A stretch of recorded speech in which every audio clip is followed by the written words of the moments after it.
Orko is. I've got no idea. It's just a little floating body with a little hat and wee t-shirt basically sort of set up, and yes, you can't see his face, just his eyes, neither like that.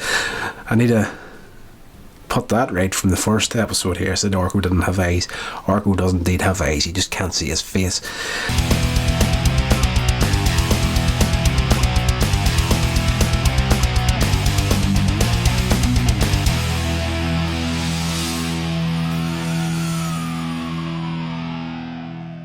So hey legends, welcome back to the channel. We're going to get a new review of He-Man and the Masters of the Universe going here.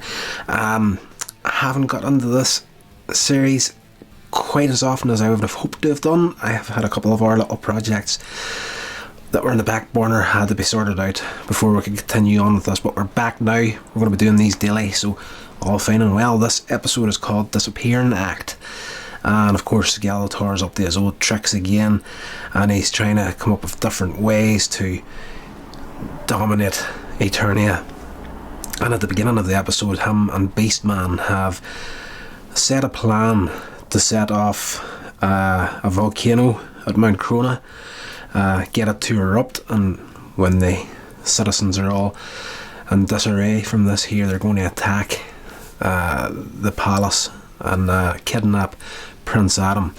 Of course, in the process of getting the volcano to erupt, He-Man turns up and basically caves the top of the volcano in on itself and thwarts their attempts. So of course Skeletor isn't happy about this, so he wants to get his hands on Prince Adam as soon as he can. Obviously he knows there's a connection there, but he hasn't connected the dots that He-Man and Prince Adam are in fact the same person.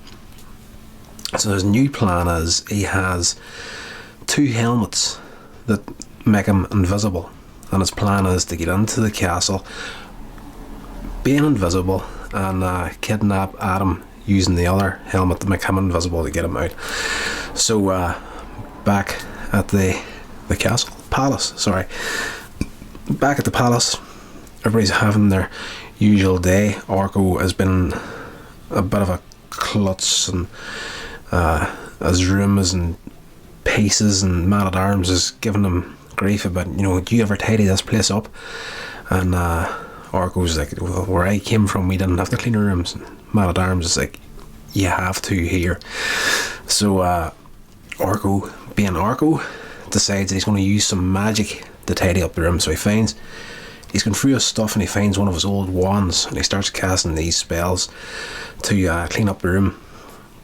Of course, spell backfires on him, and the magic wand that he has goes completely out of control, and like it's dragging him about in the air. Of course Orko's like a wee floaty creature. I really need to look up and see if there's anything online of what exactly Orko is. I've got no idea. It's just a little floating body with a little hat and wee t-shirt basically sort of set up, and yes, you can't see his face, just his eyes, neither like that. I need to put that right from the first episode here. I said Orko didn't have eyes. Orko does indeed have eyes, you just can't see his face. Elsewhere in the palace, Teela and Prince Adam are chatting, and she's showing him this new contraption that Man of Arms has come up with, and it's a little beeper, and when you press the button on it, it attracts anything that flies. So that is kind of a thrown away thing at the start of the episode, but you know what damn well, as soon as they says this is a beeper, it can send for anything that flies. And of course Adam has it, and you know it's going to come back later on in the episode. Orko, though his spell has backfired and he's getting dragged around the palace with this magic wand, every time the magic wand touches something, it disappears. In the process of Teela and Prince Adam coming in to see what's up, Prince Adam pulls out the sword, or the sword of power I should say, that transforms him into He-Man. And I was kind of thinking to myself, how come Teela doesn't know the connection of Prince Adam being He-Man? Yet he has a sort of power in the scene, and she doesn't realise. You know, she just thinks it's some random sword, but you know, it looks the same. Yes, it just looks like the sword of power. And anyway, forget about that there. Orko's magic wand accidentally hits the sword and it disappears as well. So the crap has indeed hit the fan, and Tila is called away on an emergency, and Adam and Orko are left together, and they hear the laugh of Skeletor. He has indeed gotten into the palace. He's in Adam's room, and he attacks the two of them and knocks Orko out, freezes Prince Adam, and gets him out of there, and he takes him to the Banshee jungle and puts him into a cave.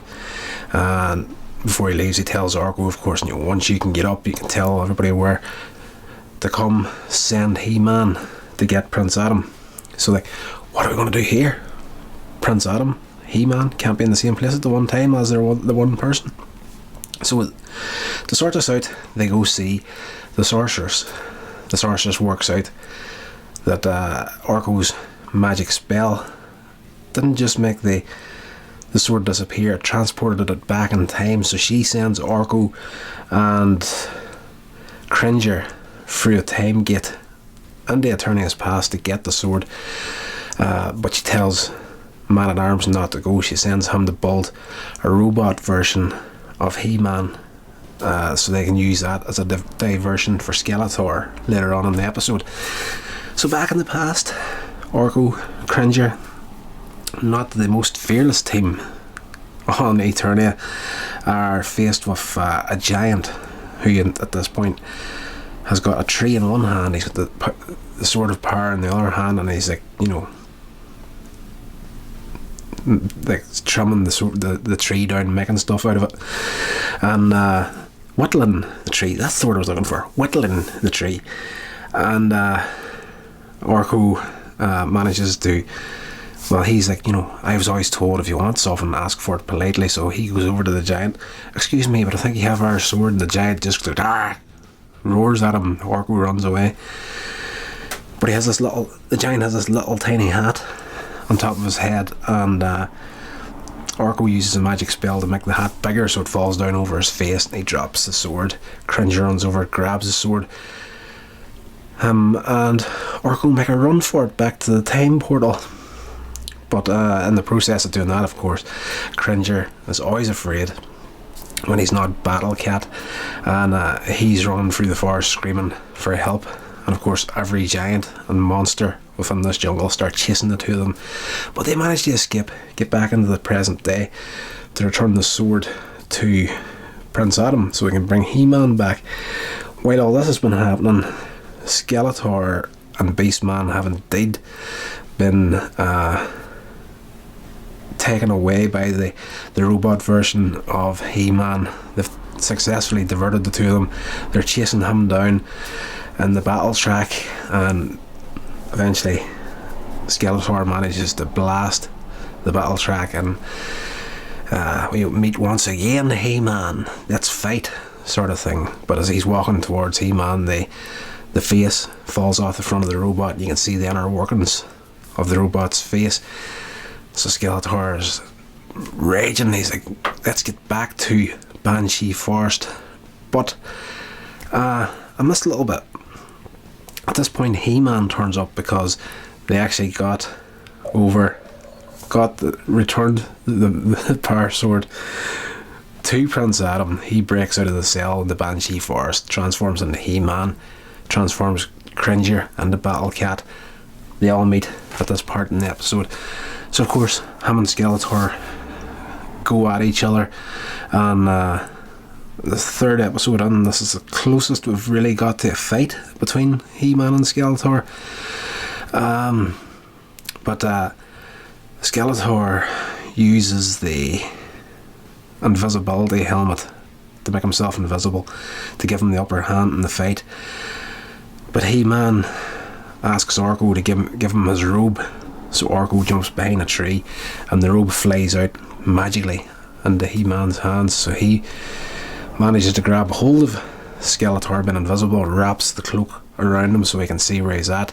Enough, you can just see the outline of his shoulders, so he reaches up, rips the helmet off Skeletor's head and crumples it up and throws it away. Of course, Skeletor appears, and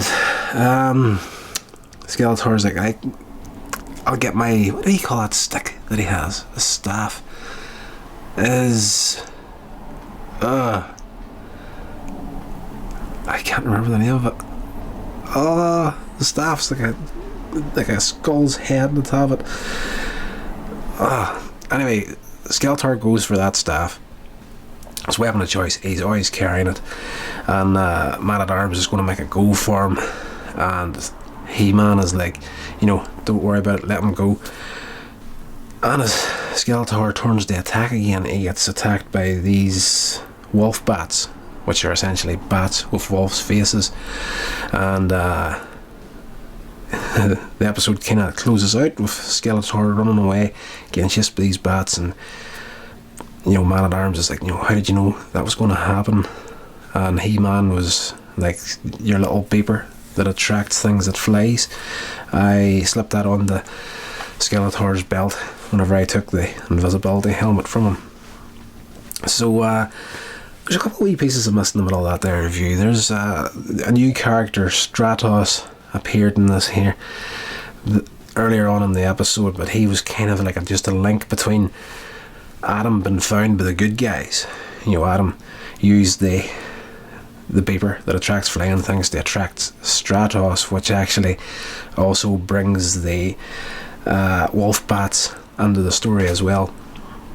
So that's where the connection is. That's how Man-at-Arms and everybody found out where Prince Adam was been held at in Banshee Jungle.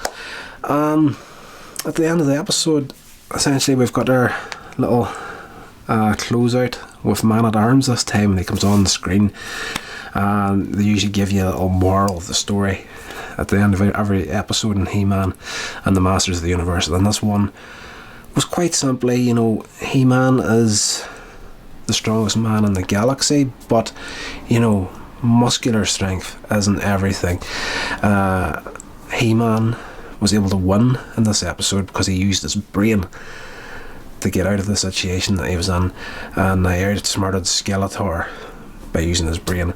And your brain is like a muscle as well, and the more you exercise it, the stronger it's going to get. So that is indeed the Disappearing Act. Guys, thank you so much for checking out the video. Please hit that subscription button, and don't forget to press that bell icon to be notified of future uploads. Please get into the description box below this video and check out my social media links down there, and check out all that good stuff, and I will see you in the next video.